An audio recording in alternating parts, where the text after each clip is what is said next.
We are engaged in the world, but we're going to be engaged in a world that makes sense and that's smart. U.S. Secretary of State Marco Rubio on Tuesday insisted that the Trump administration was not withdrawing from the world. That's as Rubio fought criticism by some members of the Senate Foreign Relations Committee of the administration's cuts to foreign aid and diplomatic budgets. You're not going to like all the changes, but I want you to know what the intent of the changes are. It is not to dismantle American foreign policy, and it is not to withdraw us from the world.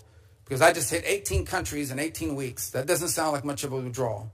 Rubio said that many of the programs he has cut did not serve U.S. interests, and that Washington would remain the world's most generous donor of humanitarian aid. I didn't ask. Senator, please let the Secretary have you. In a sometimes feisty first testimony as Secretary of State, Rubio was challenged over his role in the administration's crackdown on immigration, Trump's engagement with Russian President Vladimir Putin, and the decision to prioritize the resettlement in the U.S.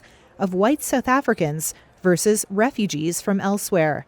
Here's Democratic Senator Chris Van Hollen. And while you've turned away from a genocide in Sudan and invented one in South Africa, you teamed up with President Trump to throw the Ukrainian people under the bus and have been played like a fiddle by Vladimir Putin. And I have to tell you directly and personally that I regret voting for you for Secretary of State. Well, first of all, your regret for voting for me confirms I'm doing a good job based on what I know. Well, that's just a flippant statement, Mr. Secretary. Can I respond, Mr. Chairman? On Russia, Rubio said Putin had not received any real concessions in the U.S. effort to initiate talks to end the war in Ukraine. In an exchange with Democratic Senator Jeanne Shaheen, Rubio defended Trump, saying he was trying to end the war. And what the president's trying to do is end a war.